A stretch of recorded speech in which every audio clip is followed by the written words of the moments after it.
July 7th, 2023, Friday of the 13th week in Ordinary Time. A reading from the book of Genesis. The span of Sarah's life was 127 years.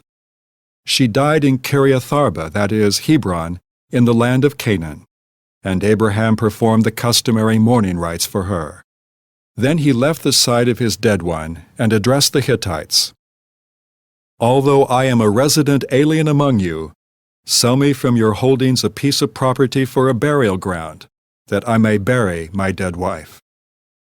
After the transaction, Abraham buried his wife Sarah in the cave of the field of Machpelah, facing Mamre, that is, Hebron, in the land of Canaan. Abraham had now reached a ripe old age, and the Lord had blessed him in every way.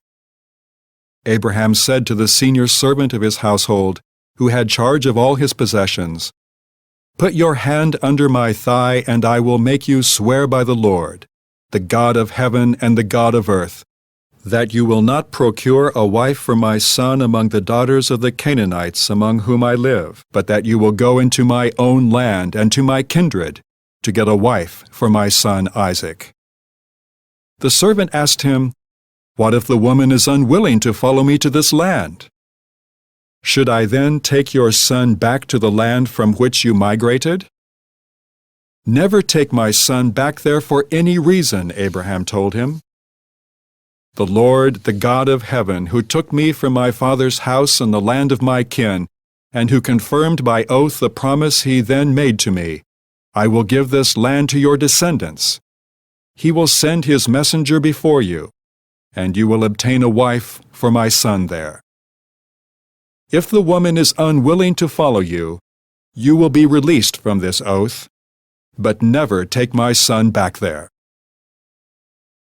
A long time later, Isaac went to live in the region of the Negeb. One day toward evening he went out in the field, and as he looked around, he noticed the camels were approaching. Rebekah too was looking about, and when she saw him, she alighted from her camel and asked the servant, "Who is the man out there walking through the fields toward us?" "That is my master," replied the servant. Then she covered herself with her veil. The servant recounted to Isaac all the things he had done. Then Isaac took Rebekah into his tent. He married her, and thus she became his wife. In his love for her, Isaac found solace after the death of his mother Sarah. The word of the Lord.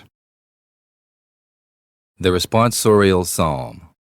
The response is, "Give thanks to the Lord, for he is good. Give thanks to the Lord, for he is good, for his mercy endures forever. Who can tell the mighty deeds of the Lord, or proclaim all his praises? Give thanks to the Lord, for he is good. Blessed are they who observe what is right, who do always what is just. Remember us, O Lord, as you favor your people. Give thanks to the Lord, for he is good. Visit me with your saving help, that I may see the prosperity of your chosen ones. Rejoice in the joy of your people, and glory with your inheritance. Give thanks to the Lord, for he is good." A reading from the Holy Gospel according to Matthew. As Jesus passed by, he saw a man named Matthew sitting at the customs post. He said to him, "Follow me," and he got up and followed him. While he was at table in his house, many tax collectors and sinners came and sat with Jesus and his disciples. The Pharisees saw this and said to his disciples, "Why does your teacher eat with tax collectors and sinners?" He heard this and said, "Those who are well do not need a physician, but the sick do. Go and learn the meaning of the words, 'I desire mercy, not sacrifice.' I did not come to call the righteous, but sinners." The Gospel of the Lord.